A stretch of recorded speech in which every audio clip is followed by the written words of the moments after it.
All right, I'll call the meeting back to order. The meeting of the Carver Select Board for Tuesday, November 4th, 2025. Select Board meetings are broadcast live and are also recorded by Area 58 Community Access Media, Channel 9, and will be posted by Area 58 on YouTube as soon as possible. There are openings on several committees. Please refer to the front page on our website for a listing and application. If we could all stand for the Pledge of Allegiance. I pledge allegiance to the flag of the United States of America and to the republic for which it stands, one nation, under God, indivisible, with liberty and justice for all.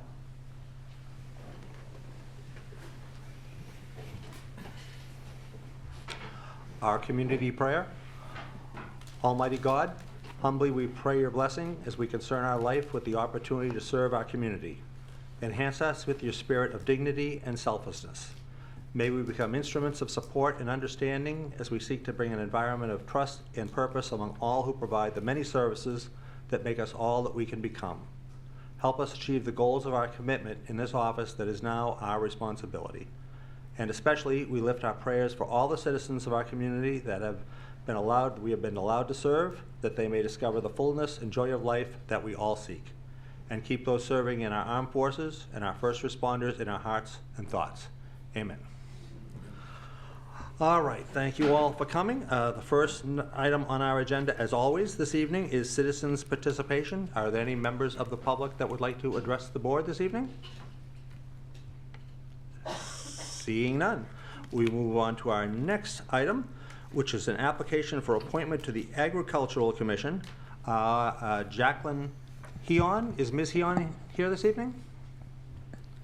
I don't believe she is. We all have that application in our packet. Is there a motion? I'll make a motion to appoint Jacqueline Heon to the Agricultural Commission. Second. All right, we have a motion and a second. Any further discussion? Yes. Yes. Mr. Town Administrator, have you spoken with Ms. Hodge? I have not spoken to her. I did reach out to the chair and the vice chair. I did not get through to the chair. I did talk to the vice chair about this applicant, and I didn't get any feedback from him about the applicant. But was she aware that we were going to appoint her to? We have tried to contact her numerous times. She did not respond to our telephone calls. All right, anything else? We have a motion and a second. All in favor? Aye. Aye. Aye. Opposed? It is unanimous. Thank you.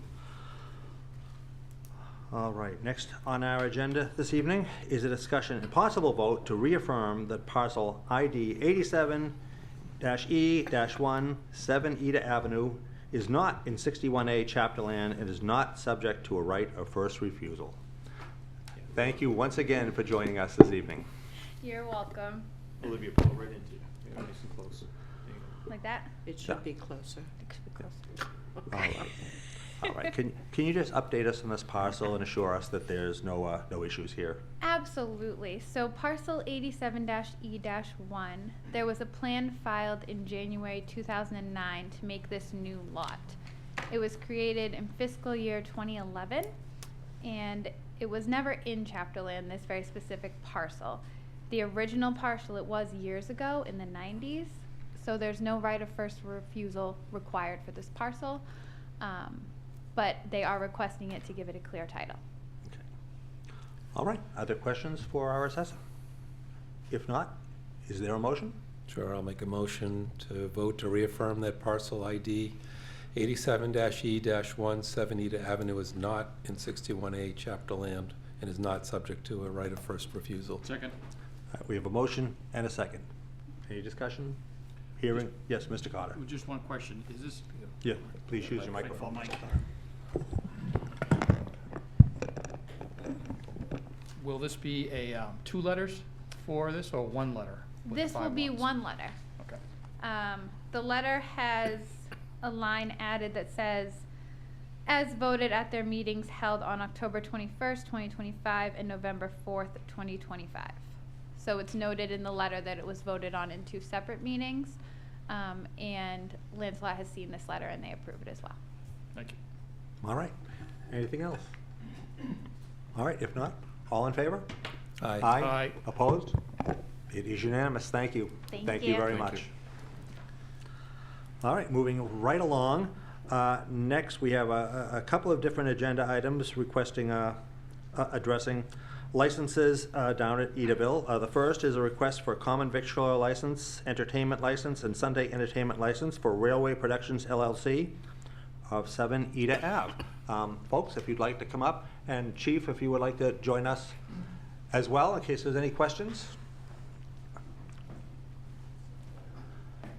Thank you. Good to see you again. Nice to see you again. All right. Mr. Cannon, do you want to start us off here? Sure. So the Railway Productions LLC here is looking for food, liquor, and entertainment licenses for their venue. It is very similar to a venue that has been run in this location in the past, but new and improved with greater features. So they are here just to look for their annual licenses. Okay, all the appropriate paperwork has been filed? Correct. There are some concerns here, particularly with the number of offices that might be needed for pertaining to the liquor establishments there. Okay. And then it's never been required here before.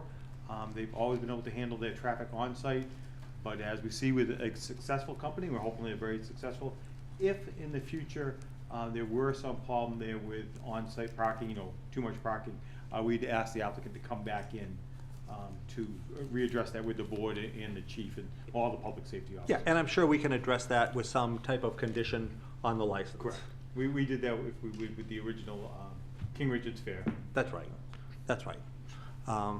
Folks, like to tell us a little bit about what's going on down there? Sure. So we are excited to continue the tradition of the. I'm sorry, could you tell the people Yeah. at home who you Just are, identify, your name yeah. and address? Sorry.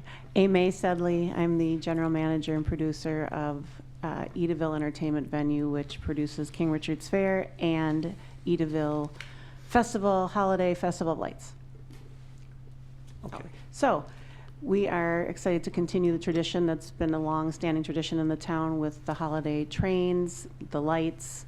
We've added, there are no longer the amusement park rides for the kids. However, we've added live entertainment. We have added, like losing my mind. Ice skating. Thank you. Ice skating rink. It's been a long day, so I apologize. Horse carriage rides, and then a bigger marketplace for all the crafters to showcase their wares and people to shop. All right. Other questions from the board? Chief, would you like to, the issue was brought up, the issue of possibly off-site parking. Do you have any comments there, or? So at the moment, I don't. Okay. I've spoken with AMA a little bit about what's going on, and we've sort of settled on where we'd be at for police officers for details right now and how we would get there if we need to. But I think, as we just experienced with the new venue for King Richard's Fair, we need to have a little bit of wiggle room to have this to evolve as it does, like it did this year. We did a good job of working together and adapting on the fly, and I believe that we'll continue that through this venue. So Okay. I think that while in our discussions it doesn't sound like we're going to need that, I think we're prepared if we do that we can make that happen. Yeah, and again, it's a new, same location, but a new type of event Yes. down there. And I think we can say that you have a good working relationship with the folks involved from working with the fair. So you feel comfortable that if the issues arise, that those are something we can work out, correct? Well, yes, we've worked together for years, and I think this year has probably been one of the best years we've had.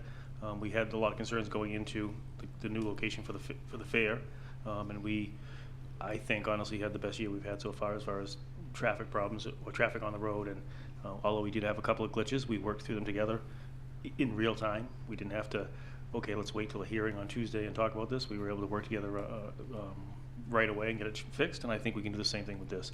I don't know exactly what's going to happen. I don't think anybody really does. We're all hoping for a successful business, and whatever it takes to make that happen, we'll make it happen. No, that's great to hear, and it's great to have that type of, I think, relationship, so that you know if problems do arise, you can get them worked out. Yes, So, I are there agree. questions from the board, Ms. Hewens? Thank you, Mr. Chair. So, I don't know about anyone else on the board, but I was unaware that the parking at the former King Richard's Fair lot was part of the contract. Apparently it was on page 42. And when I came into town, I think it was the last weekend from visiting in Wareham, there were a lot of people walking on Route 58, and there were residents that were charging $20 a pop for parking on Route 58. I don't know if this is something that everyone else felt was fine. I thought the overflow parking was going to take place at the airport. Well, I just want to make sure, so we do have an item later on in the agenda. We're talking about parking for, it's the same Yep. venue, and so I have the same concerns. I don't know, they may have just as many people for this event as they did for King Richard's Fair, as you've all said a couple of times so far. We don't know what's going to happen. We don't, there is no, right now, there is no off-site parking for the fair, right? No, all the parking is for Well, for the Edendale. fair, there was apparently parking at the old King Richard's Fair property because hordes of people dressed up in Right. period costume were walking down Route 58. Well, that's what I'm asking. That's not, we have not approved anything like that, and nothing like that currently is planned Right. for Edendale, right? It's all the parking right there and the So Edendale, was at the that existing approved for Edendale King lot. Richard's Fair? Well, that's Yes. another agenda item, that's what the I chair's saying, we're gonna be I getting to understand, that. but anyway. it's all parking, it's the same topic. Right, and I think, to your point, and those are good points, 'cause I also have concerns about especially people walking down dark roads with no sidewalks at night. But I think we can condition those licenses so that if that becomes an issue, Well, that we can come back and discuss that. I understand that, Mr. Chair, but we conditioned it to death last time and it still happened. Well, Ms. Hewens, I would respectfully disagree. This year, we did have 2 days where we had parking, walkers from the Old King Richard's Fair site, fair parking. We had several times when people were walking down Route 58 from residents selling parking. There's no way for us to condition that at all unless you create a bylaw that says they can't do that, because it has nothing to do with their license. They were just residents who decided to sell parking. And that definitely is a concern and an issue, and we should try to address that at some point. But that wasn't an issue, I don't believe, caused by other than they were fair patrons, but the fair can't control if somebody goes and parks in somebody's yard, and that's what was happening. We were there in real time watching it. We did have 2 days where we didn't get the buses in place quick enough to make it happen, and we did have that, but we corrected that and actually got an additional 2 buses. We had 12 buses there the rest of the time, so we were able to keep the traffic from the people from walking from the old fair site, but we couldn't keep the people walking from a couple of different places that sold parking on the side of the road. Okay. I don't have anything to enforce. I didn't have, there were some places that were doing it on Pine Street. We went and talked to them, and they told them I was shutting them down, and they stopped, but it wasn't based on anything in reality. It was based on they just listened to us. We didn't have something to be able to control that with. So I think No, I understand. we should be thinking about that at some point. And I have But spoken with the chief about talking that. more than about parking on individuals' residence, which we can't control. They were parking in the old King Richard's lot. They were in costume. Now, whether they were employees or just people who attend that like to dress up in period costumes, I don't know. But my understanding was that people were not allowed to walk down Route 58. That's true, and we And I'm did have. concerned that that might happen for Edaville as well. But right now, we have that parking lot is not part of Edendale. That unless they come back and ask for Well, were we additional talking parking. about parking? I thought we were discussing parking. Only for the site, there's no off-site parking right now, so we would not have off-site parking and people walking because How there's do no we know off-site. that won't happen? Because we would. Because we haven't approved it. We haven't Okay. approved it. All right, I just wanted to bring your attention to it. Okay. No, no. So it doesn't slip But through the cracks. If I could just say, I think what would happen Yes. is they would sell tickets for the Festival of Lights, and there's a certain capacity in the parking lot, and they would know that by themselves when they're gonna start hitting that capacity. I'm And sorry, yeah, Mr. Carter, but we can't hear you very well. That there's a certain capacity in the parking lot in Edendale, and based on ticket sales, they would have a comfort level on when they're gonna hit their capacity. And then, to your point, yes, they should communicate that to the police chief, and then there should be some kind of arrangement. So but- let me just, let's discuss that. So right now, you have obviously an anticipated number of people that you can park in your lot, okay? When you reach that number, does that mean that you were gonna you're just gonna stop selling tickets? Right, so just like we had in the past, we have a certain amount of cars that can fit in that parking lot. Obviously, this is a more family-friendly event based on the history of Edaville, so there might be more people per car, but it's the cars that we're looking at that we're fitting in. Yes, obviously, we know how many tickets we will have sold. The trains can only accommodate X amount of people anyway. The nice thing about, and again, this is our first year, obviously, operating this event, but the nice thing about, one, selling tickets online, we obviously know how many people we're selling them to, but two, we also know that the trains are at different times. So we have a few things going for us. One, it's not going to be where they come and they stay all day like they would for the fair and then all leave at the same time. They will be coming most likely just for that train ride or for X amount of time in the park. Because it's cold out, people aren't going to be staying all day like they did for the fair. It's a completely different type of event. Okay, all tickets for the Edaville event are sold online, correct?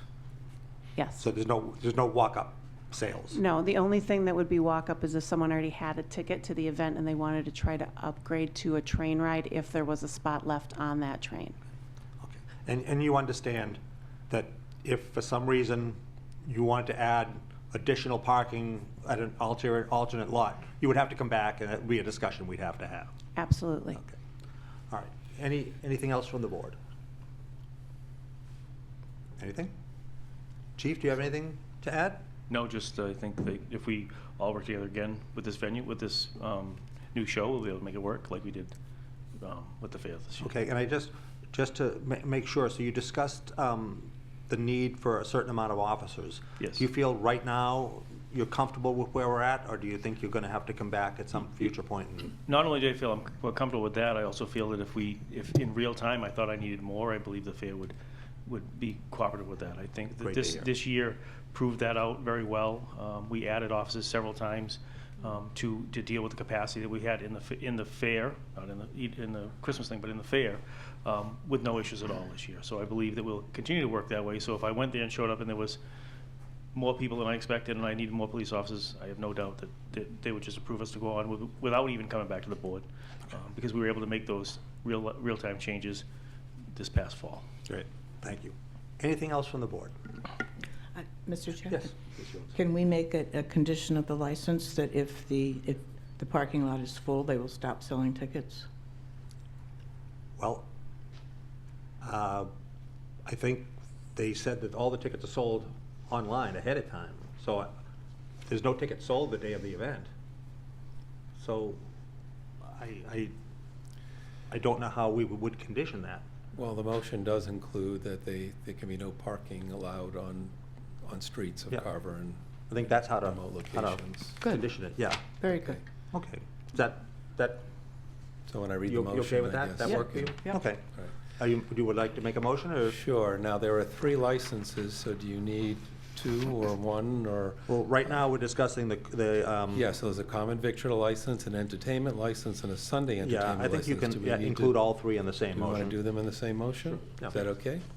All right, so I'll move that the board grant a common victual license, entertainment license, and Sunday entertainment license to Railway Productions LLC, the operator, to be exercised at 70 Ave, Carver, Mass., the property on Fridays between 4 p.m. and 9 p.m., on Saturdays between 2 p.m. and 9 p.m., and a Sunday entertainment license on Sundays between 2 p.m. and 6 p.m.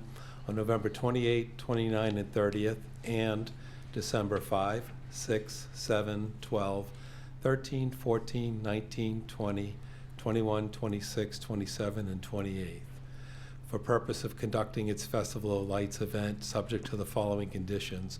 Parking shall be limited to the parking lots on the property, subject to any requirements of limitations by the police chief.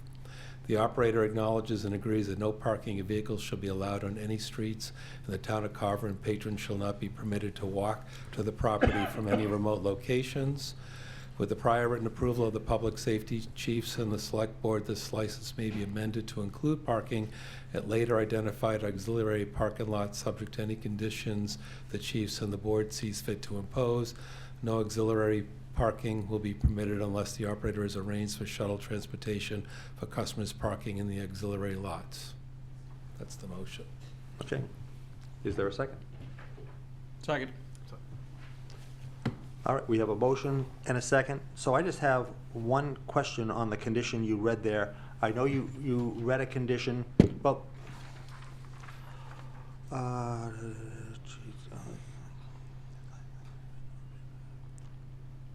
Okay, so the additional lots does include the, that the public safety chiefs have to approve that. That's fine. So we have a motion and a second. Any further discussion? Let's have a quick question. So all the tickets are sold online ahead of time, correct? So is there a number that you have that you stop selling? Like, would you ever sell out? Because the only thing I'm thinking, I know you said, like, a lot of people won't stay there all day. So you could have, I don't know, 1,000 cars it holds. And then, say, first quarter of the night, 250 leave, so 250 more can come in. I know it's kind of a moving formula, if you will. But I don't, my concern is, what if it's a beautiful day and people stay, and we don't want to just see a backup for you to have to turn people back? Is there a number or a formula that you guys use to sell X amount for that day? Well, again, we're limited to the amount that can be on the train. Yep. And the only other option is that people can come in if they'd like to as, general admission tickets. But again, it's cold. People want to be there for the train based on the experience and everything I've heard. So this, again, it's new to us, but we have a formula. We've run, obviously, successful show for 44 years now. Different audience, different type of thing. We always are monitoring the parking lot. We're monitoring the tickets. We'll be able to know, and once we can turn off the tickets. So once the trains are sold out, they're sold out. No one else can buy a ticket online. It's the same kind of thing at our show with the other fair. So are the tickets for the train by time? Yes. Okay. Sorry, I should have preferenced that. Yeah, Yes. Okay, that makes it Okay. easy. Okay. Thank you. All right. Anything else? Anything you folks would like to add? No, we're looking forward to doing this. Oh, and yes, we are going to have a Carver Day, Saturday, the 29th. All Carver residents are welcome to come. General admission tickets, come on in. Again, if there are openings on the train and they want to partake in that, they can do that too. Right. Thank you. Okay, we have a motion and a second. Any further discussion from the board? Hearing none. All in favor? Aye. Aye. Opposed? It is unanimous. Thank you. Next, we have a request for one-day special licenses from Railway Productions LLC, 7 Eda Avenue for November 28th, 29th, 30th, and December 5th, 6th, 7th, 12th, 13th, 14th, 19th, 20th, 21st, 26th, 27th, and 28th. Hours Fridays from 6 to 9 p.m., Saturdays from 2 to 9 p.m., and Sundays from 2 to 9 p.m. Folks, anything else you'd like to add? No. Okay. Something to know too is that we have condensed the season as well. I think before it was Thursdays, Fridays, Saturdays, Sundays for a couple extra weekends. We are now running for a shorter length of time and only Fridays, Saturdays, Sundays for partial dates. Thank you. Mr. Chairman, if I could? Yes. I believe we want to have the police chief weigh in on this. It is my understanding in the past, there's only been one police officer assigned to this location for these one-day liquor licenses, and there will be multiple establishments that we want to make sure we address. Just turning to the police Sorry. chief. Sir? Yes, so, again, in discussions with the fair, or with I keep calling it the fair, I'm sorry, it's not the fair. I've done the same thing. In discussion with AMA about what they're gonna have for liquor establishments on board. We've established using about 5 police officers for this venue with the liquors there, and then we're gonna adjust that based on what we see. I mean, we really haven't done this before. In the past, there was less alcohol and more rides for kids to go on, and we just don't know. But we've worked together this fall, and we'll work together through this. I think that it's a good starting point, and if we need to adjust, I'm sure they'll work with us, and we can go from there. So I'm comfortable with that right now. Thank you. You're welcome. Okay, any questions from the board? So this one-day special license, is that the liquor license? Yes. Yeah. Okay. Do That's we what need to call- say that in the motion? I just want to make sure, because the word liquor wasn't mentioned. Is Right. that- No. I don't know if that has to, We probably No. should say that in the motion. okay. No. Just crossing every T and dotting every I. Absolutely. All right, is there a motion? Yeah, sure, I'll make a motion to grant the one-day special liquor license to Railway Productions LLC, 7 Eda Ave, for November 28, 29, 30, and December 5, 6, 7, 12, 13, 14, 19, 20, 21, 26, 27, and 28, with the hours of Fridays 6 to 9 p.m., Saturdays 2 to 9, and Sundays 2 to 6 p.m. Second. All right. Yeah, I'm motion sorry, and a it's, second. Yes. I think it's 4 to 9 on Fridays? I mean, it is 4 to 9 on Oh, Fridays. it's listed as 6 to 9 on our It's listed as agenda. 6 to 9. Oh, Um, it's 4 to 9. 4 to 9? Yeah, I'm sorry, I believe it is 4 to 9. All right, I'll amend to make Fridays from 4 to 9 p.m. Amend the motion. All right. Second. Second on the amended motion? Okay. Discussion from the board. Anybody? Nope. All right. All in favor? Aye. Aye. Opposed? It is unanimous. Thank you. Did the previous license have 4 to 9? Yeah, that's a good point. I believe it did have 4 to 9 in the previous license. Looking at Friday. motion. Yeah, check your motion. Oh, yeah, it said Fridays 4 to 9. 4 to 9, okay. Previous good. one. So it's just a typo in the agenda. Okay, moving right along to a follow-up discussion on the King Richard's Fair traffic plan. Chief, I'll turn it back to you. Sure. So, obviously, this is the first year at this new location for the fair, and I think when we started this, everybody had concerns about how it was going to go. We put a lot of different conditions on the fair to make it work, and they met them. And as I discussed at that time, I knew that this, based on a new location, we would have to make some real-time adjustments, which we did. We started out using, if you recall, for the alternate lots, we approved using the airport first and then through 35 second, and we started working that.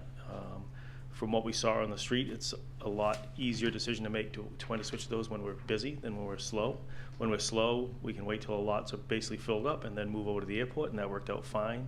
But once we got a little busier into the season, we tried to make that transition to the airport, and then after we filled the airport, back to the 235. But we end up filling up South Meadow Road with cars, which is not the end of the world. They were going in, but they were going slow. But it's only one way in and one way out. So because that was full of cars, we couldn't get buses in and out. So that made a difficult problem of getting people from the airport to the fair. So there's a backup of people at the airport. Then once we switched to 235, it also created a big backup of people waiting there. And then we had people walking from there. That was a problem we adjusted in real time. You know, we met that afternoon and made some changes for the next day, switching away from using the airport first, switching to 235 first. By using 235, I can get all the traffic off of 58 and still keep a route for the buses around separate so the buses can move people. So the next time we did that, it worked out much better. And we realized the glitch in that one was we didn't have enough buses on site early enough.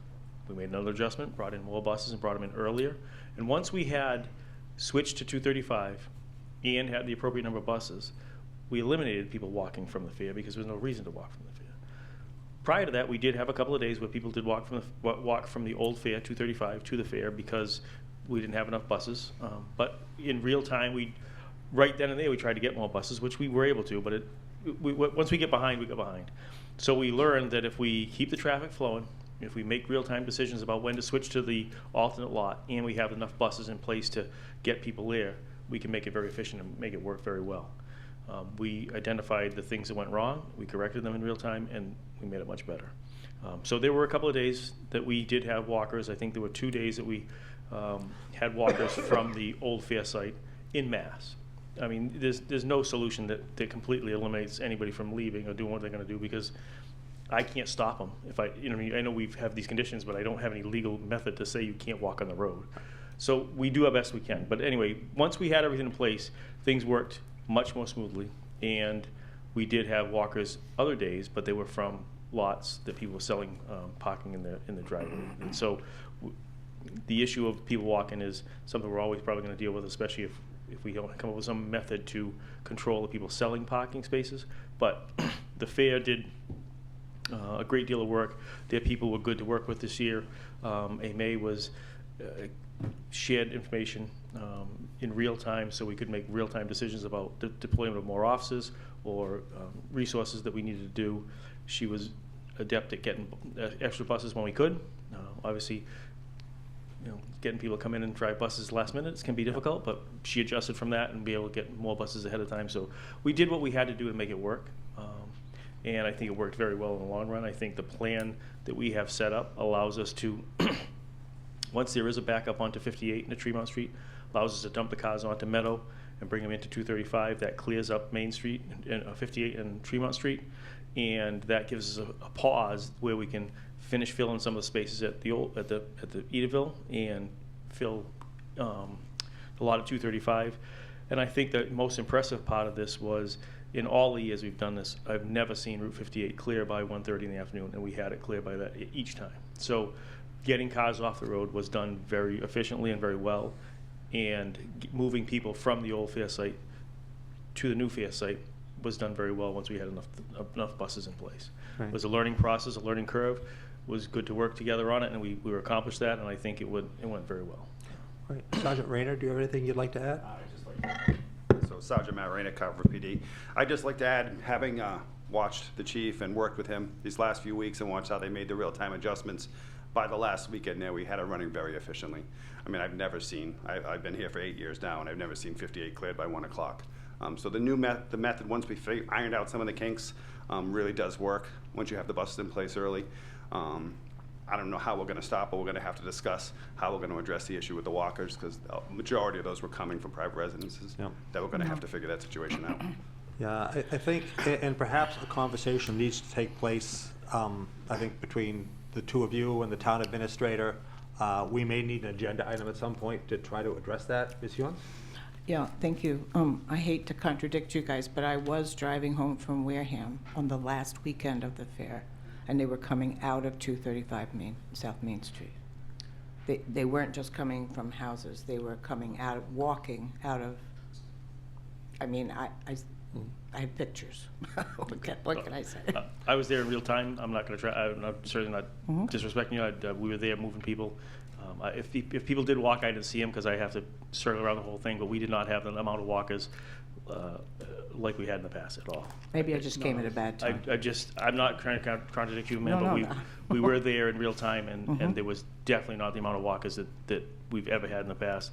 And like I said, there's no perfect solution to this because I can't stop everybody from doing that. Right. Some people could come out if they didn't want to wait and get an Uber. Ubers were pulling up and picking people off the side, coming out from the parking lot to the road to get their Uber.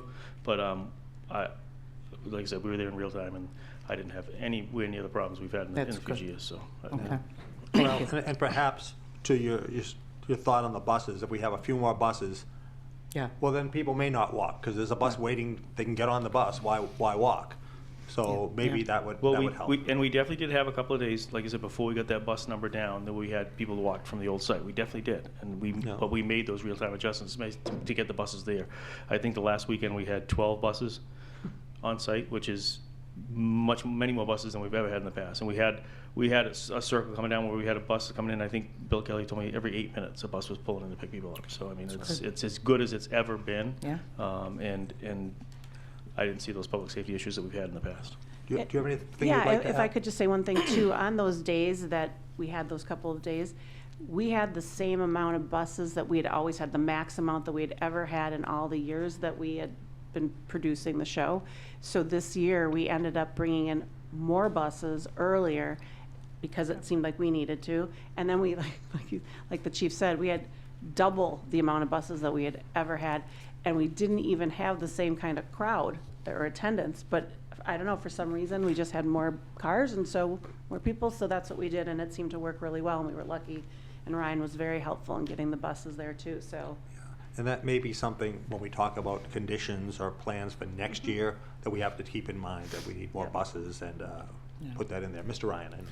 I was going to say, so it sounds like it worked out well. You made adjustments and things went very well. But I guess compared to previous years, how were the numbers this year on your new venue? Did they double? Were they the same? And because if that went up and you still did a great job controlling traffic, that says something if you had many more people than previous. We definitely had more days where we had greater attendance than we had in the past. We're really trying hard, and we're brainstorming now too, to try to make it so that it's an even good number throughout the whole show, so we don't have a day where it's like this and a day where it's like this. So we're still trying to figure out the math on that, but yes, overall, I would say that we had a better year than last year, which was a good year because we had more space. What was wonderful about Edaville is that you can have a larger amount of people in there and not feel like you're jammed in or it's so crowded. It was really nice and spacious, and I think the general feeling that we got back from all of our previous attendees and a lot of our new guests were that everyone really enjoyed it, and they didn't feel, crunched.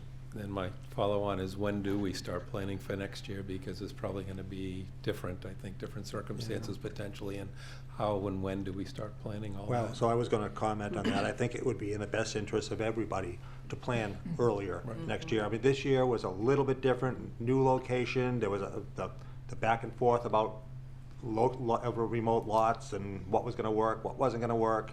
But I think it's in everyone's best interest next year to come together earlier and try to get everything done earlier. So that would be, I think, a good goal for the board, is to try to get it all done as early as possible next year.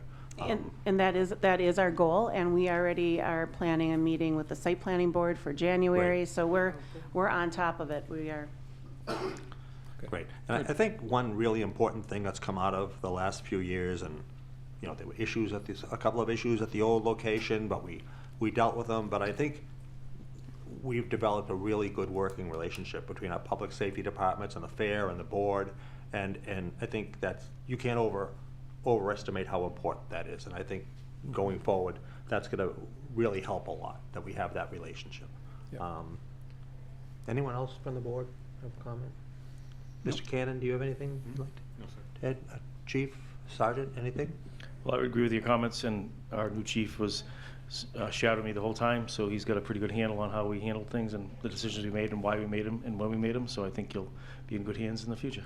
Good, yeah. So I think we should get back together earlier next year, and perhaps, Chief, I'm gonna ask you to get together with our other public safety chiefs and just write a brief synopsis of what worked and what didn't work, so we have a plan to work off of next year, and perhaps, if you can get together and make a recommendation on the number of buses that you think is appropriate to try to solve that. Because we do have, I know one of the issues that's been a concern for this board for a long time, back in the old location and this location, is folks walking. I mean, toward the end of the year, people are leaving the fair, it's dark, they're on roads that have no sidewalks, and they're on unfamiliar roads, and the potential does exist for something unforeseen to happen, and none of us want that. So we want to do everything we can to avoid that. So, is there anything Absolutely. else from anybody? Yeah, Ms. Ewens? I should just say that you guys were on the scene, so the more we talk about it, the more I suspect what I saw was an anomaly. Well, maybe And I- not. Maybe you saw some people leaving. I'm not saying that there weren't a few walkers, but not There were, but nowhere near the level we had in the past. Not that's to good cause news. me any concern as far as, in the past, we'd have 1,000 people walking down 58, Yeah. and that's a big problem. Yeah. And for the 2 days we had people walking, there was a problem, but we fixed that problem. And like I said, we were driving around this thing numerous times for the 18 days that it was going on, and I just want to say I think it was immensely better than it's ever been before as far as public safety wise. And I believe my fellow chiefs would agree with me. I know they would. We just had a meeting this afternoon where we discussed what happened this year and what we did right and what we did wrong, and we can prepare a document for you to accommodate what you'd like. Yeah, just a brief synopsis, so we can, something to work off of for next year. Sometimes things get forgotten as time goes on, Sure. so. No, I appreciate that, Chief. No, thank you. Anyone else? May I just say one more thing? I Yes. just want to say thank you, first of all, to Chief Dufuli for all the years you've worked with us, and the communication has been amazing, and it's really made it a lot easier to be able to work with the chiefs and make switches that need to happen and have a good relationship. And we're looking very much forward to working with to-be Chief Rayner, and thank you to you guys as well for making it be able to happen. All right, well, Thank thank you. Thank you. Good luck with your Christmas event, and that's it, I guess. Thank you. Good. Thank you. Thank you, everybody. Thank you. Thank you. All right. The next item on our agenda this evening, we're a little bit early, but I think I see some folks from Cape Way Cannabis here. The next item on our agenda is a discussion and possible vote to approve the community host agreement for Cape Way Cannabis. Mr. Cannon, if you could just bring a couple of extra chairs up to the table, I think. Oh, you need the microphone too, Well, sorry.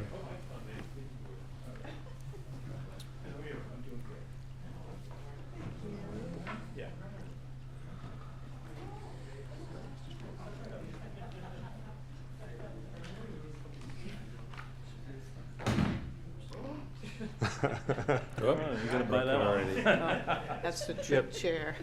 Please don't give them the broken chairs, okay? Well, thank you all for coming in this evening. Thank you for having us. Mr. Cannon, could you start us off here? Sure, so this is a local business here, Capeway Cannabis.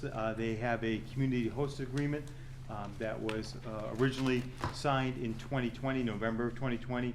It is expiring in November of 2025 right now. I don't believe they'd be shut down, but they would be fined by the state if they don't have this community host agreement. So, you know, it's a local business. We want to keep it going. You know, and as far as I know, there's been no problems. I believe the chief did step out. I did talk to him numerous times here. I know when these marijuana facilities first opened up, there was concerns about the amount of traffic they may generate. I've talked to the chief again a couple times here. I've driven by the site numerous times. I never see any traffic congestion down there at all. You know, at this point, it's fairly a standard business. There are multiple marijuana facilities across Massachusetts now, and I think it's kind of worn off a little bit, but we could always hear from the applicant. Okay. Folks, do you have anything you'd like to say? No, If you just identify yourself for the folks at Kevin home Howe. and speak into the into the mic. microphone, please. I'll just go through our team. This is Michelle Howe and Lori Howe. They're the owners. I'm Kevin Howe. I handle a lot of the administration work here. Steve and Elliot Howe as well. Okay. We're just, Again, if you could just pull the sorry, microphone. we're here just to go over the new host agreement. The state changed, and you might have heard some of the things that they changed all the regulations in the community host agreement, and they stripped them down because communities were extorting companies and so forth, which never happened here. In Carver, we've had nothing but a great relationship with the town and with the chief of police. We're very happy to be here in the town of Carver. It's just a formality of getting this signed. And as Glenn said, that we do pay extra when it isn't. We have to pay so much if we don't have it signed properly and everything else. So that's what we're just trying to avoid at this point. All right. There are Yes. tweaks to the agreement, but it's virtually a state form that we fill out. You know, it was recommended by our attorney. They vetted it and gone through. That was it. my next question. So our attorneys have reviewed it? They have, yes, but it's almost a format at this point. You know, Okay. to use. All right, other questions from the board?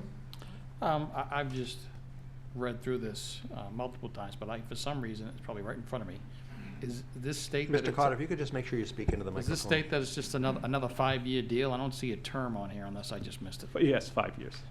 And it says it somewhere in here?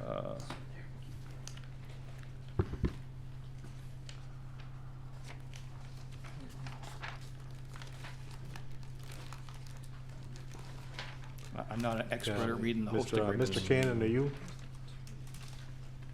Usually it's in the beginning of the end. Let's see.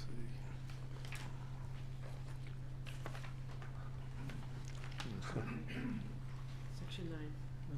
Section It's gonna be 9 a has section the term? 9. Effective date? Yeah. Yep.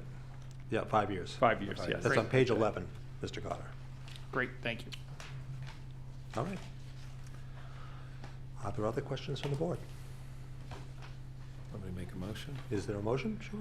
All right, so the legal document's called the host community agreement. So I've got to make a motion to approve the host community agreement for Capeway Cannabis. Second. All right, you have a motion and a second. Further discussion? Hearing none. All in favor?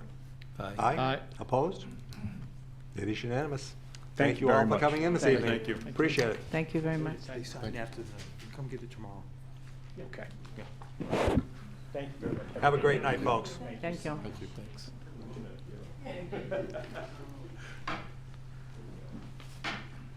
All right. Moving right along. Next is a request to increase inspection fees from our building commissioner, Rod Palmer. Mr. Palmer, thanks for coming in this evening.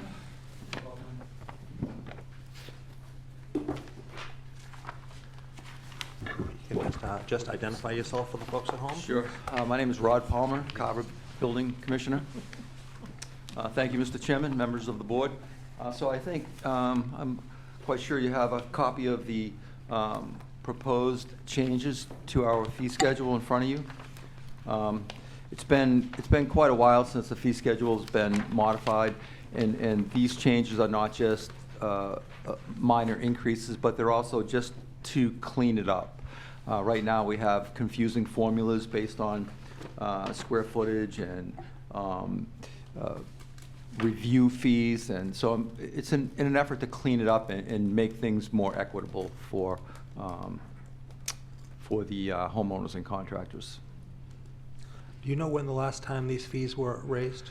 Well, there was a change to the fee schedule in 2022, and it really wasn't an increase. It was more of a, it was sort of modified for different, you know, we have, I'll read, I'm not sure if you don't have this in front of you, so let me just give you a couple of examples. So back in 2022, it was, you know, for an addition, it was 40 cents a square foot plus a $50 review fee. For an alteration, it was $8 per thousand value of work plus $25 review fee. For bonds and detached garages, it was 25 cents per square foot plus $50 review fee. So the fees were all over the place. For every different type of accessory structure, it was a different amount of money per square foot, and it just doesn't make sense. And the review fees on top of the square footage fee just confused it more. So the new fee schedule that we have is just a much cleaner schedule, where things are detached barns and sheds, and everything now is 60 cents a square foot, and there's no more review fees. So when an applicant looks at our fee schedule, they're building a garage, they can look and say, okay, it's 60 cents a square foot, and not have to calculate other formulas and review fees. And so the change back in '22 was really not an increase, but it was more of a modification to the formula. So what I have proposed today is, in my opinion, a slight increase in some of the values, but just a clean, simple, easy to understand schedule. And I think that's so important when you have residents who are trying to figure out exactly what they have to pay, and it's complicated. So Yeah. happy to see these simplified, because you're right. People should be able to look Yeah. and just do a simple calculation and figure Yeah. out what it's going to cost. And our fees are still the lowest around. They really are. And I'll give you an example. So if you were to build a 1,000 square foot home, small home, 1,000 square foot home, in Plymouth, it would be $1,540. To build that same house in Carver today is $550. So almost a third. Yeah, no, and that's a, And so my proposed change for building a new home, I proposed an increase from 55 to 70. So the new fee would be, you know, even still half what it would be in Plymouth. So our fees are very reasonable. In the 3 years I've been here, I've never heard anybody complain that our fees are high. If anything, it's the other way around. People are always commenting, wow, you guys are so cheap. So, you know, I have increased some things minimally, but the purpose of this is just to clean it up and make it somewhat more tolerable to understand. okay, thank you. And I appreciate you keeping it simple. Yeah. I think everyone does. Questions from the board? Um, Okay. So Mr. Carter, then Ms. Ewens. oh, Okay. All right. Yep. Just looking at this, I know we had if we had another battery storage facility come in, being able to calculate the fee, is that on here somewhere? So we haven't changed that. So right now, I wasn't sure where to go with that. So for the time being, I thought it would be best left alone. So, okay. Ms. Ewens? Oh, thank you. I was just wondering, under wood stoves, does that include pellet stoves? Yes. Okay. Yep. So any fossil or any fossil fuel burning appliance, it's all the same. Yeah. Okay, great, thank you. Wood or pellets or solid fuel burning appliances or fossil fuel. Okay. All right. Any other questions from the Sorry. board? Mr. Carter? One I just noticed. I'm looking at the signs fee went from 50 to 0. Yeah. I'm just seeing tons of Uh, signs all over town.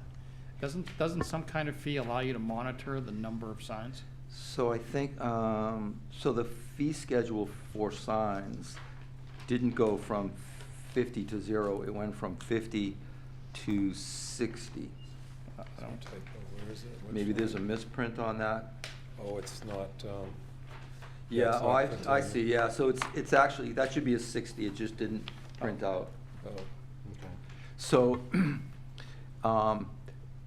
Yeah, I'd like to speak of all the little signs around town, and Print that's a out on great. mine. Mine says $60 per sign. Yeah, maybe it just didn't print on. Not Mi- one on our screen for tonight. Mine's Oh, I'm just blank. looking at the printed one in the packet. Oh, Yeah, okay. mine's blank too, yeah. Anyway, go. Yeah, some are, some aren't. I apologize for that. But I had a person call me the other day, and it was transferred to me from Mr. Glenn. And so what it had, what the complaint was, this person called to complain about all the signs around town, and specifically. Sorry, it wasn't me. Okay, specifically up in South Carver. So, and they're everywhere. And what I typically do is, once a month, I go out and I pick them up. And I put them in the car, I bring them back, I keep them for 4 or 5 months. Some people will call to see if we have them, and I'll give them back and explain to them that, you know, they shouldn't be putting them where they're putting them. But they're like dandelions. Yeah. You know, you can go out in your front yard and pull all your dandelions out and go back next week, and they're all back. And that's what happens. And most of these signs are placed late at night or at times when people aren't out and about. So it's just it's a constant maintenance pulling these signs down. And I assume most of the people that you're pulling them haven't paid the sign fee? Well, so they're illegal to place. Okay. So if they came to me and said, "Would you mind if I put my my business advertisement at the on the island at the intersection of Tremont and Maine," I would say, "No, you can't do it." Can't do that. So they don't ask for permission; they just do it. And some of them actually go out late at night on tall step ladders, and they nail them with large-headed nails onto the telephone poles 10, 12 feet in the air where I can't reach them. So, you know, people are on to me.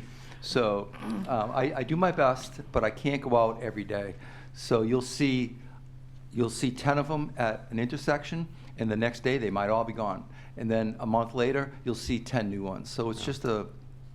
We appreciate your efforts in that regard. Is it legal to place while you're working on it, if you're working on someone's house? Yeah, sure. So if you're a if you're a contractor and you're painting a house, you can put your sign out there while you're painting the house. If it takes you a month, leave the sign there for a month, but you can't leave it there in perpetuity.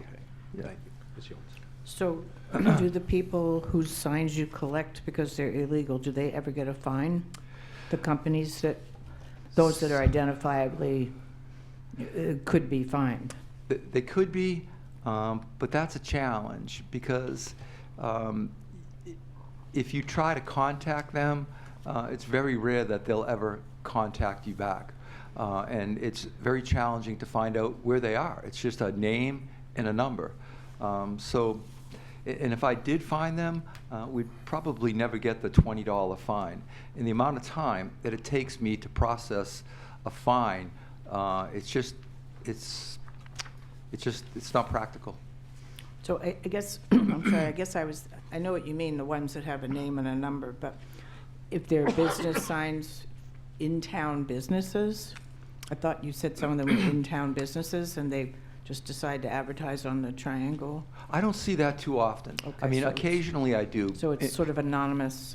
Yeah, most of them are companies that might power wash your home or, you know, work from home and make $10,000 a day, things like that. Okay. So they're more that type of a sign. It's really not businesses.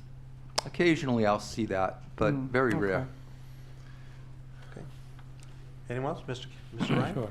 Before we vote, there are 7 missing values. I guess we should fill those in on our documents so that we can vote if you Okay. actually get values. So I guess I'll start with the residential Okay. building permit fee. So there's the solar energy storage system was $100 current and it's blank on ours. So that, right now, that is 100,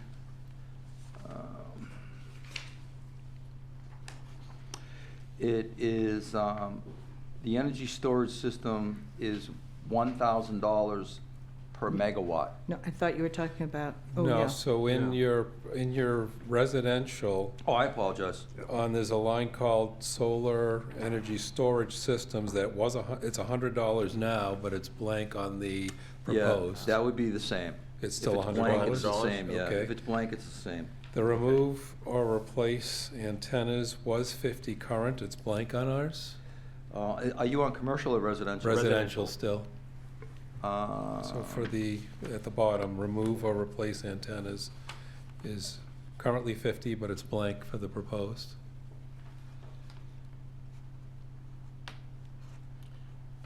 Do you want to just do another meeting, have you go back and go over your schedule? Yeah, can you show me on your? You can have mine, you can, Yeah, so this you just gave me is 100, but this one is blank, and I think you said this one was 60, so. So the remove or replace antennas has no value was 50. Why don't I And then- clean it up and then? and give it back to Yeah, us why to don't I vote clean on? it up and I'll bring it back. All right, and then also, we'll bring it back to our future. the commercial is missing 4 on ours. You're missing roofing, siding, additional carriers, and additional panels are missing on the. And It looks like it was just identified differently in the current year for roofing and siding. He had them separate at 2 different amounts. And then he's Okay. proposing to put them together, the line below it, for 1 amount. Okay, So roofing is 75 currently, siding is 100, and Yep. below it, he's proposing to move them to 1 line and just at Yes. 200. Yes, thank you. oh, And the okay. same thing okay. down below, replacement of additional antennas, 75 each, moved to 200. Additional carriers, additional panels, if you look down below, I'm sorry. It looks like that's all the same. It looks like he's putting the carriers and panels under replacement or additional antennas. I think that's the same thing. Yeah, I think there's a dash in those lines. I think the Yes. dash might mean that it's the same. It's the same, so he's I think- updating it. He's updating last year's and combining them to streamline it. So you're not having an individual line Yeah. for each. So it should say NA, like not applicable Yeah, for that box. or it should just print the number again. Or just put the number again. What about zoning compliance information requests down at the bottom under commercial and annual certificate of inspection? They don't have anything listed for current. They may be new. There is nothing current, Oh, So those are new. so there's Okay. no charge for that right now. Why Oh, don't we okay. just, I suggest just fill in the numbers, where there's no charge currently, Okay. just pop a 0 in there, or. Okay. Yeah. And then NA. we'll bring it back and Because we'll get it. the actual fee schedules are created like this, and this is what you'll see online. You'll Okay. see a residential Oh, and a okay. commercial. Mhm. So it is a little bit more confusing to see the spreadsheet as it is to look at them on these pages. Yeah. okay. Maybe we should get I think those. just so everyone's clear on what it is, we probably should have. Okay, have I can do values that. in. And Yeah. if we're combining something, just maybe we can make a little notation, combined Yeah. above or combined below or something like Okay, that. okay, I And, can do just- that. Just so everyone's clear and there's no ambiguity. What's that? Well, I think what I can do is take the information that we have here, and this was more as a comparison, so you could look at other towns to see if they're equitable. No, But I appreciate that. I can create everything clearly on this actual form that we're gonna have online. Yeah, And and you I can s- think, quite frankly, unless the board has additional questions, you probably don't even need to come back. We've answered all the questions. I think the board could approve these. I was just gonna say, Okay. can we take a vote now? Because I'm okay with taking the vote now. I thought there was some. I thought they were some good changes Folks that myself. would like these We just didn't numbers have the filled in. numbers to vote on, so if we were to vote to. Yeah, but it's not like he's putting, $2,000 in there. Right, I but mean, we we don't- talked about what he's gonna Yeah. do. It's up to So- the rest of the board. I mean, it seems like if we're gonna vote to approve an update to a fee, Yeah, I we think it should would have be the value cleaner to in there. have all these items filled in. I don't think there's a need for you to come back, Okay. Mr. Palmer. I think we understand Okay. exactly what's going on. I Okay. think just technically, I think the board would like to have values filled in for all the. Okay. So are we I'll take voting care of it. tonight if we understand what's going on? I personally, I think we should just do it at a future, quickly at a future agenda. next I think, meeting. just so everyone's clear and everyone's comfortable.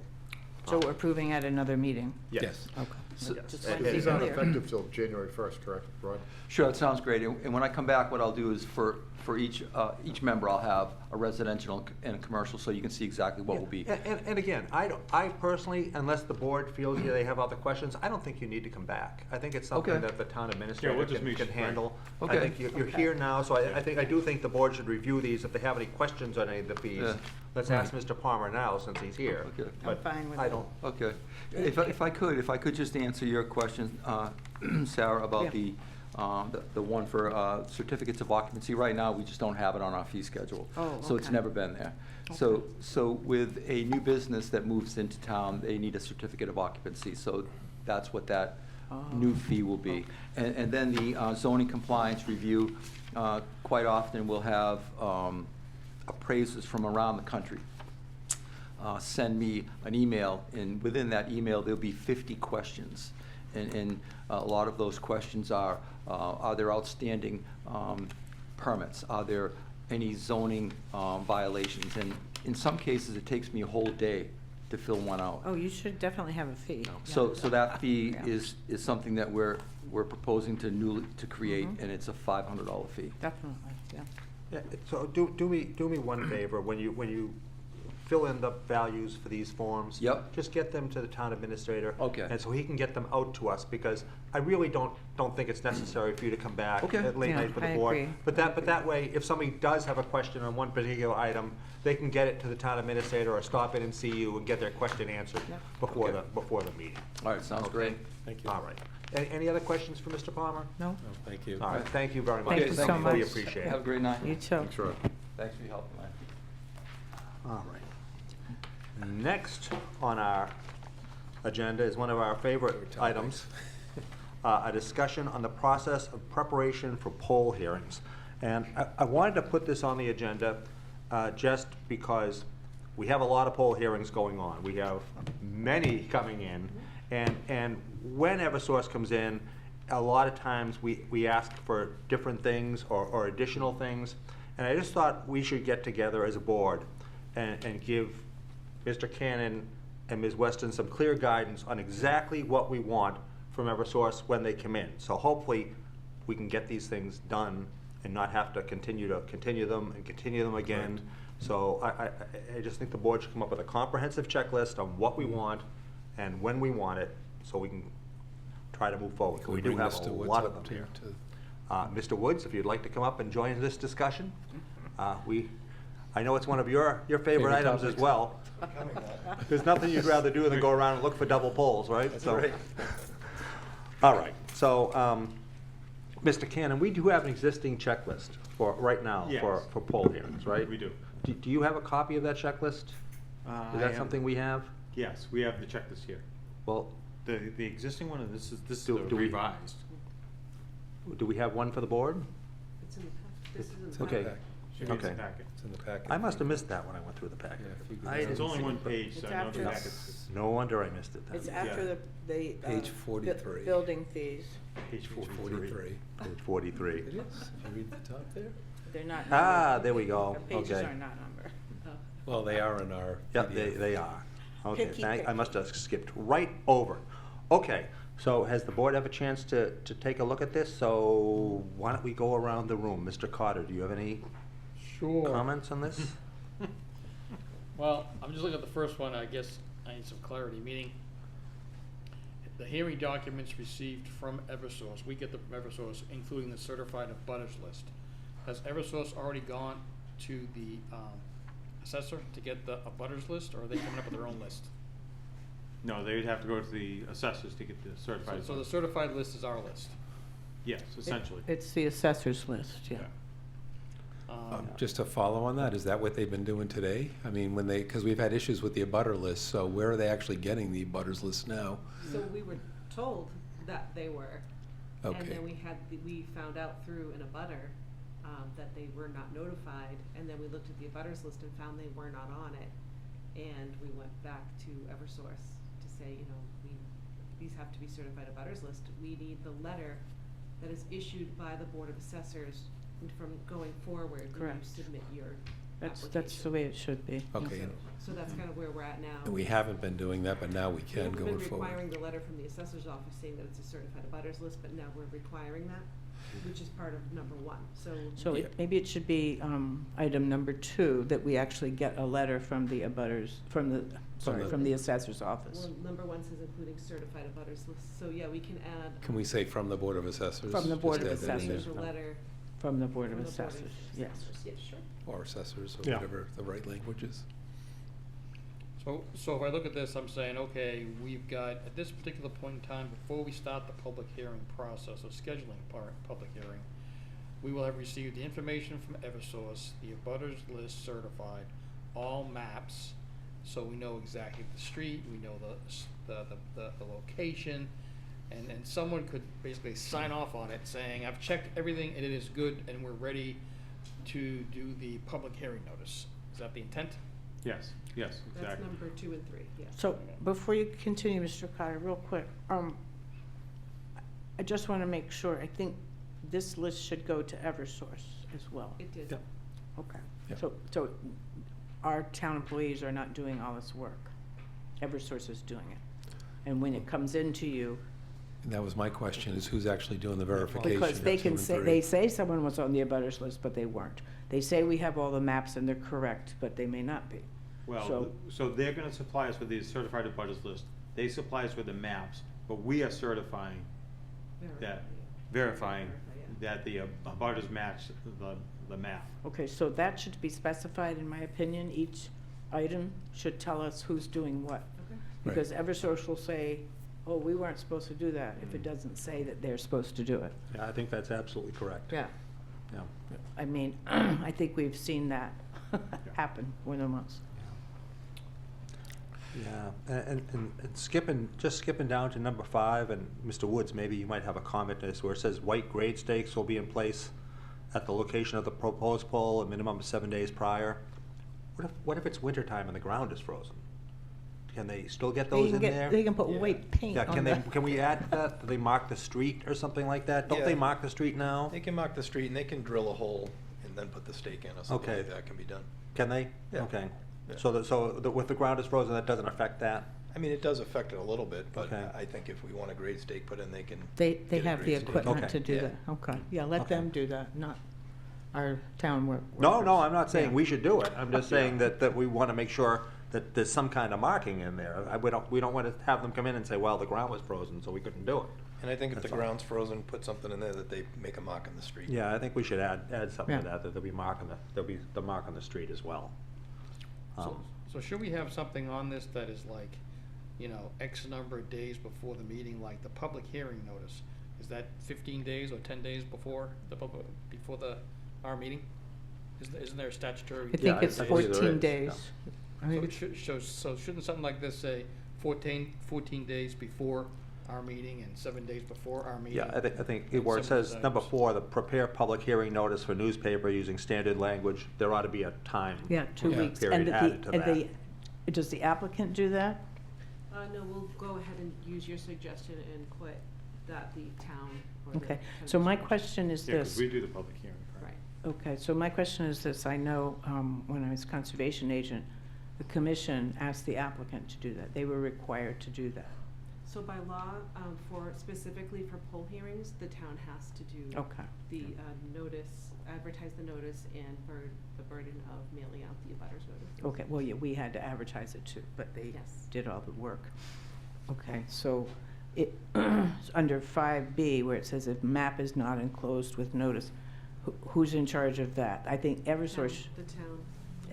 So we're in charge of sending out the notices. So when we do the abutters notice, we are going to add the following information, that the stakes will be in place. We're going to enclose a map. If we're not gonna enclose a map, if there's, 10 pages like some of these are, we'll make sure that the notice has a link to our website.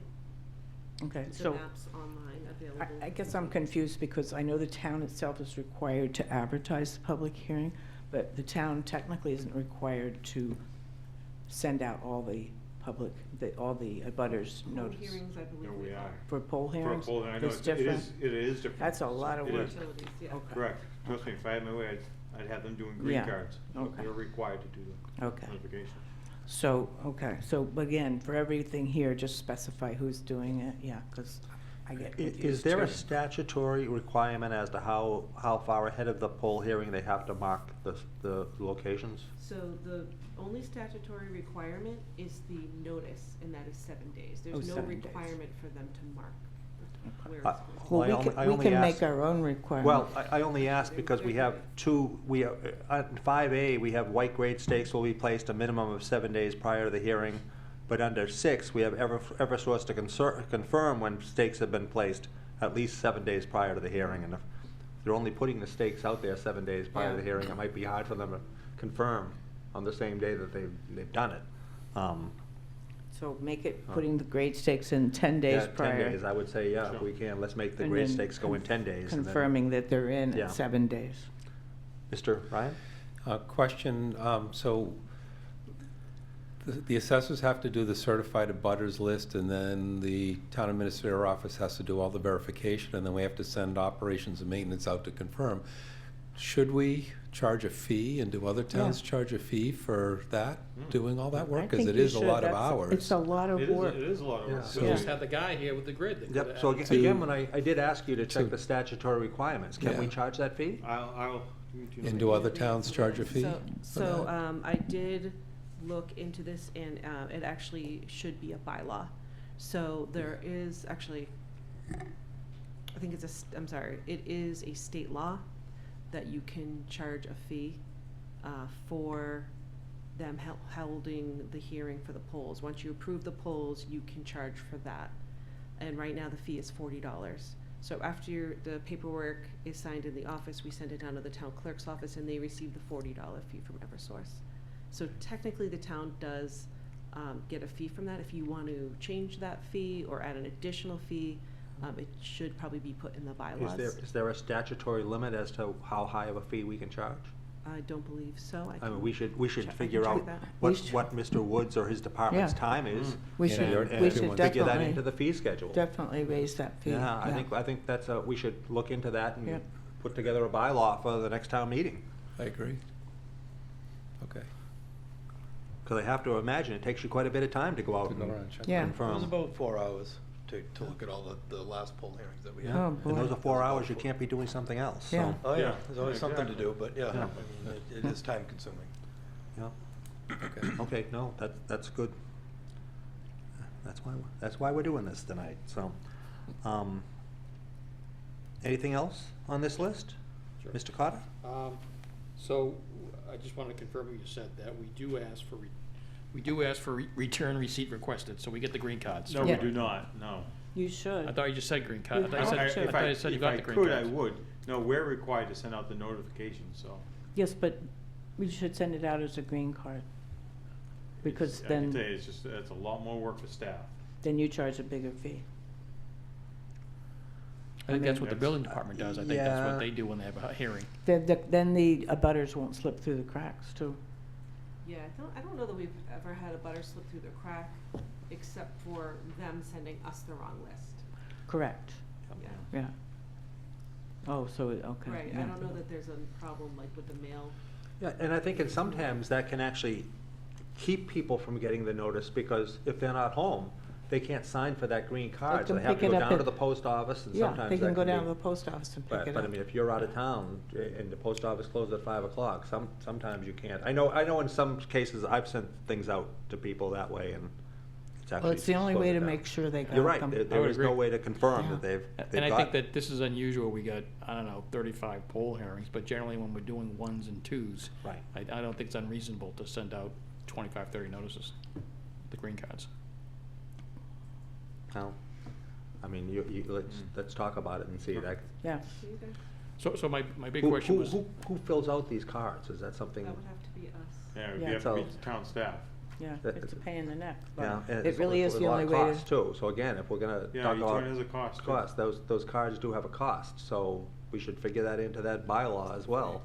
Yeah, and the time it takes them. Yep. Mm-hmm. well, let's look into if we can automate it somehow, because I know you can export a butters lists into Yeah. like some Oh. kind of We can Excel get rid of file. those. and see if you can get it to, you know. Yeah, good if- idea. If there's an app or software out there. Yeah. There is one thing to just consider with those cards, though, and just, I think the board should consider it. If you mail out a notice to somebody and it gets put in their mailbox, they get the notice. The notice is there in their mailbox. Now they open it, they read it, they have, who knows how much time they have. If they don't get that notice because they weren't home to sign for the green card, now they have to go down to the post office and pick up that letter.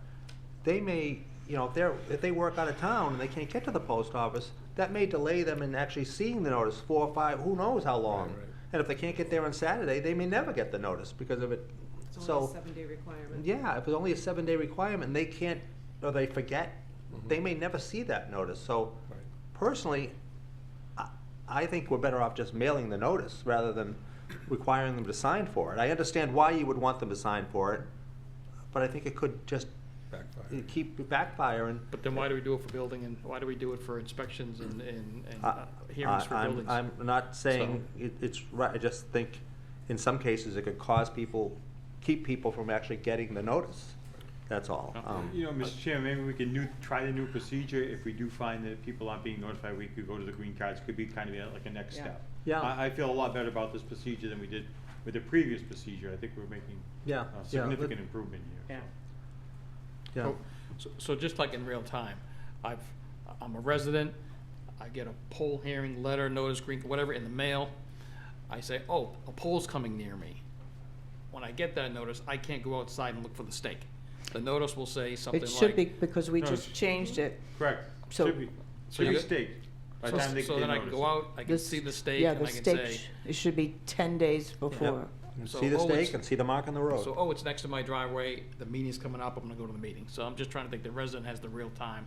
They can plan, they can come, they can do whatever they need to do to address their concerns. Correct. If we change that, putting the stakes in at 10 days and then the Correct. notice at 7, then Should be Yeah, fine. that Yeah. should give them the time. And again, Mr. Carter's right, we're not going through this procedure where we have all these polls. This is a unusual 80 thing. polls, I can't remember. But as they go and they upgrade the grid, we could have other times where they have 10 or 15 polls along the street, and I don't know how long this procedure will go on. None of us do, so. Right. But I think, the goal is that when we have these poll hearings, we need to have everybody here, we need to make sure that all the information's gone out to all the abutters and everyone affected, so we can have one hearing and make a decision and go on, and not have to postpone them, or, and that doesn't help anybody. So, I just wanna make sure we're all on the same page. Yep. Anybody have anything else on this particular So there'll be a checklist? revised one, and we'll Oh. get to review the revised update. Yes, Ms. Jones? So there should be something on here about street trees. They can't just cut down street trees, Yeah, we could put well, some, but- Something on scenic roadways. especially on Bylaws. scenic roads. They Yeah. have to contact the tree warden. Yep, And yep, technically, that's- they're supposed to have a public hearing for that. Tree But- hearing. yeah, well, let's get a line item for that and make Eversource aware, and, I mean, they're aware now, but remind them. Put it in writing. Yeah, So that's right. in writing. Everything's better in writing. That's right. And if you want to list, you say in particular the scenic roads, and then have a list. I think that You know was, what that we was could at do? We last could just town meeting. attach the list every time we communicate with them, but just Yeah. attach, here's the list of scenic roads, so we remind them. But they still need to contact the tree warden. Absolutely, Who yeah. is Mr. Woods. Mr. To make sure it's okay to cut down the Yep, tree. we could have a whole separate attachment with, if it's on a scenic road, here are the procedures you need to follow, and 1, 2, 3, 4, 5. and- But it needs to be on this as well. Yep, absolutely, this could be Okay. an addendum to this. Yep. Yeah. No, it needs to be Sounds good. number 8. Okay. If they take down a street tree anywhere, they contact the street warden, the tree warden. If they take it down on scenic roads, they contact the tree warden and they have a public hearing. Yep, so we can All add right. another item. Elaine already has it marked as number 8. Yep. There we go. Oh, good. All Sorry, got right. it in there, typed in there. Yeah, moving right She's with you all along. the way. Good. Anything else on this? Mr. Woods, do you have any, I'm sorry, Mr. Hop. So each line's gonna say who's responsible and the time period. Yes. That's right, Right? Yes. that's right. I'm sorry, say that again? So each line will have an Oh, additional. yes. Okay. Yeah. Like the responsible Town's party. responsibility, Eversource. Yep, yeah. perfect. Yeah, and if you could get us a copy of that, once it's, Sure. you update it. Mr. Woods, anything to add? None, to this? no, no. We appreciate all your hard work on Not a these problem. whole hearings, believe me. We know it's more of a problem than you're saying. Okay, Whatever you guys need. be careful. Yeah. All right. It's on tape now, too. Oh, yeah. All right, anything else on this? No. No, thank you. All right, any questions from you folks? We're all clear? I think we're clear. All right, All right. thank you very much. Thank you very much. Thank you. All right. Thanks You're very welcome. much. Have a good night. Have a You great too. night. You too, take care. Moving right along. Discussion and possible vote to approve the grant agreement for Habitat for Humanity in the amount of $125,000 as approved in the annual town meeting held April 12, 2022, for the purpose of purchasing materials needed to rehabilitate 11 Green Street in order to create a 3-bedroom affordable home. Ms. Belmore, welcome back. Welcome back. Which way should I go? Right. It's fine. And if you just introduce yourself for Thank the you. folks at home. I will. I am Amy Belmore. I'm the Executive Director of Habitat for Humanity of Greater Plymouth. And yes, I am back. Sorry to bother you all one more time, but hopefully this is just this is an administrative item really related to the CPC vote that was taken back in 2022, as you mentioned. And this is a new process, as I understand it, for the town involving a grant agreement that really just serves as an instrument to document that previously approved award and creates a distribution schedule for the payments that are based on construction milestones and what have you. So that's really the nature of this agreement. I worked with Glenn on this as well as town council, and I think it's pretty straightforward unless you have questions about it. Yep. Other questions from the board? No, I'll Mr. make Carter? Yes. I've just got a lot of questions. I asked for an accounting of 11 Green Street. Do we have the cost to date? I do. Well, a cost to date, I have $93,364.75. That's the cost to date, and then tonight we're talking about $125,000, John. I would, to me, if this is approved, I have a total cost of $218,364.75. All right, so I'm seeing, well, I had a couple questions, I guess, not so much for the Habitat for Humanity, but I guess, I don't know why in 2024, CPC asked for $105,000 for 11 Green Street, when back in 2022, they didn't spend $125,000. But again, we want to make sure we're staying to the agenda item that we have in front of us here. So, If I may, I think real quickly, Mr. Chair, I can explain that. So the 125,000 is for the purchase. The second one in 2024, my understanding is it was for the things that needed to be done on the house before we could sell it. purchase. Is that I correct?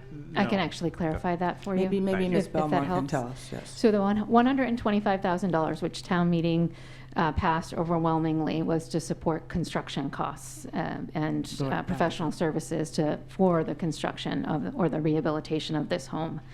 The 100 that was in 2022.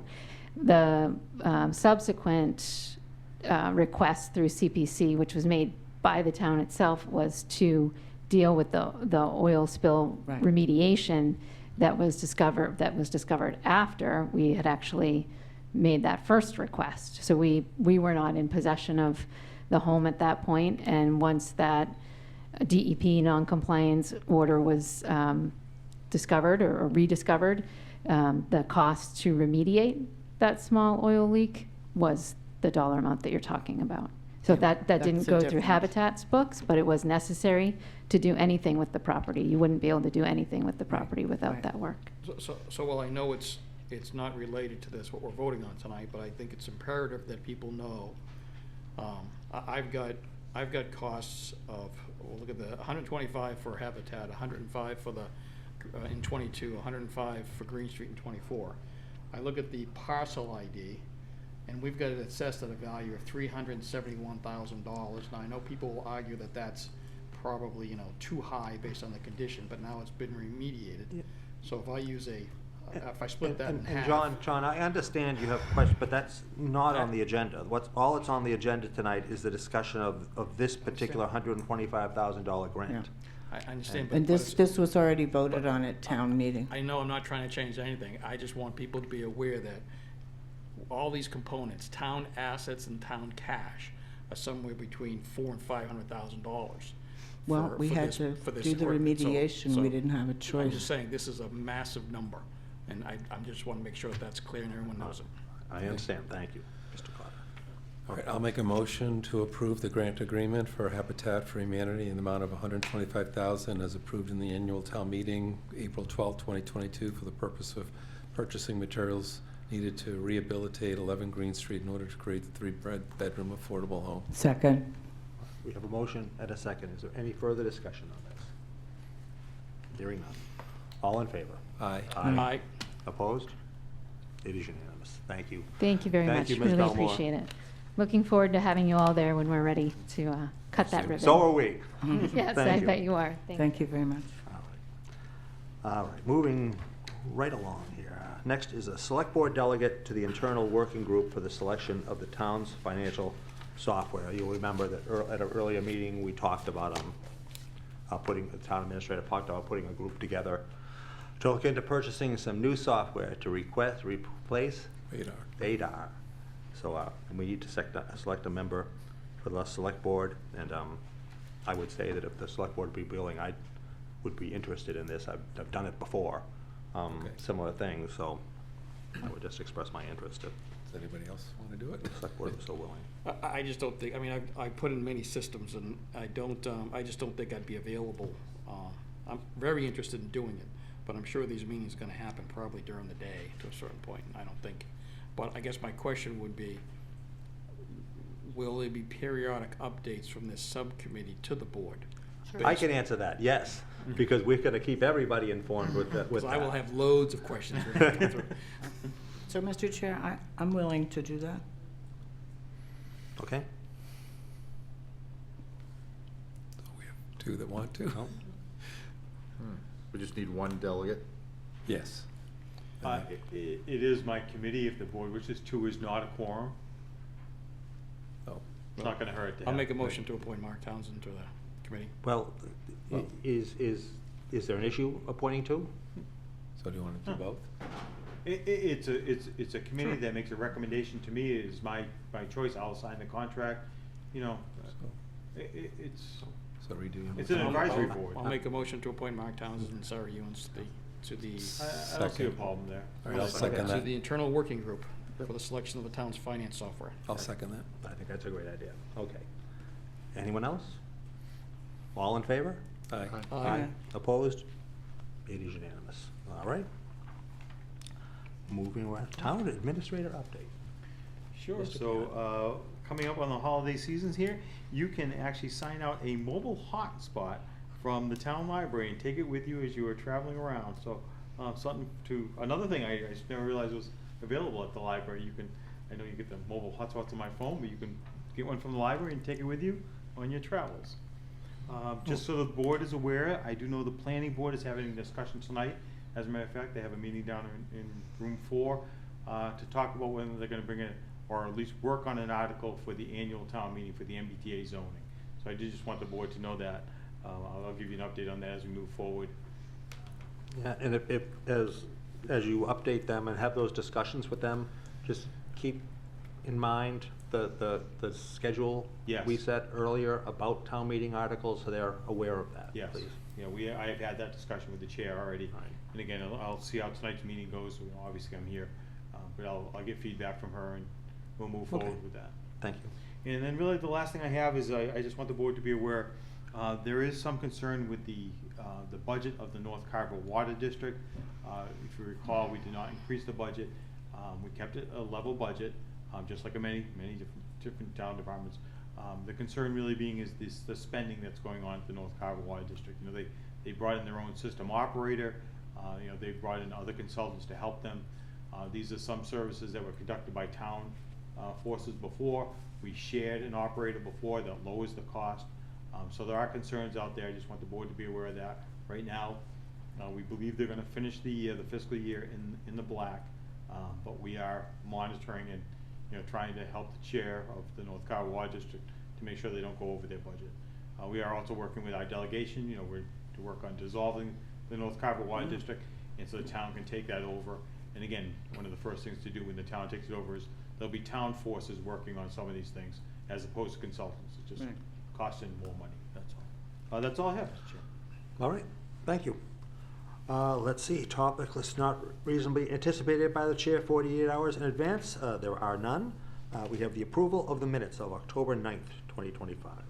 I'll move we approve the minutes of October 9th, 2025. I'll second All that. right, we have a motion and a second. Any discussion? Hearing none. All in favor? Aye. Aye. Opposed? It is unanimous. Thank you. We have the minutes of October 21st, 2025. I'll move that we approve the minutes of October 21st, 2025. Second? Motion and a second. Discussion? Hearing none. All in favor? Aye. Aye. Opposed? It is unanimous. Thank you. Select Board announcements. Ms. Hewens. Thank you, Mr. Chair. I just wanted to remind people in this time of unfunded SNAP payments, that supplemental nutrition payments to low-income families and veterans. Please remember Shane Gives Thanks. They are located behind the post office in Carver, the Central Post Office at Carver Boulevard. It's really a crucial time for everyone, and this is for veterans, children, and families across the board. So I just want people to please remember to stop by there, buy an extra can or something. They also have a freezer, and they have refrigerators, so it is not limited to canned goods. They will take steak. They will take tomatoes. Anyway. Okay, thank you. And you can check for the times that they're open on their website. All right. Mr. Hoffman. Thank you. Just like to announce that the Carver Athletic Boosters are having their fall social this Saturday from 6 to 10 p.m. at the Cabbie Shack. It's always a good time. They have the knockout boards, they have some raffles, and this year they're going to have karaoke. So all you singers, make sure you show up. Thank you. All right, thank you. Mr. Cotter. I would just echo what Sarah said about Shane Gives Thanks. I actually called them up and asked them, what could I donate? I was thinking about just buying food, but they asked for donations because it gives them a better idea. They know exactly what people need, and they might get discounts, so they get more for the price of the dollar. So That's a great idea. Thank you. Mr. Ryan. Okay, Veterans Day is coming up, so I'd like to say thank you to the veterans for service to our country, and also let them know that the Scouts are hosting a veterans breakfast on Saturday at the Sportsman's Club this Saturday, starting at 8:30, and then followed by, I just want to also let you know that the banners in town that you've seen up will be coming down after Veterans Day, and then back up, in Memorial Day. All right, great, thank you. I just have a couple of things. First of all, I just want to congratulate our COA director, Connie Kelly. She became a Massachusetts certified director recently, so congratulations to her. It's a program that recognizes professionalism, expertise, credibility, and visibility. So she made a lot of changes down at the COA. If you haven't had a chance to see them, stop by and check it out. So congratulations to her. Also, as Mr. Ryan said, the Scouts are having a breakfast. That's a great breakfast. We normally all attend, and lots of food. It's a great event. So 8:30 Saturday morning. And finally, for folks that are interested in learning more about the Old Colony project that's coming up, they are having a public meeting on November 6th, Thursday night, at the police station at 6 p.m. So if you're interested in finding out more about that, you can stop by. And I did say the Sportsman's Club, I think, right? Hopefully I said that. It's going to You be did. at the Sportsman's Yep. Club. Sportsman's Club. Thanks. Absolutely. So our next meeting is on November 18th, 2025. Is there a motion to adjourn? Motion to adjourn. Second. All right. All in favor? Aye. Aye. Opposed? It is unanimous. Thank you. Have a great night, everybody. Thank you.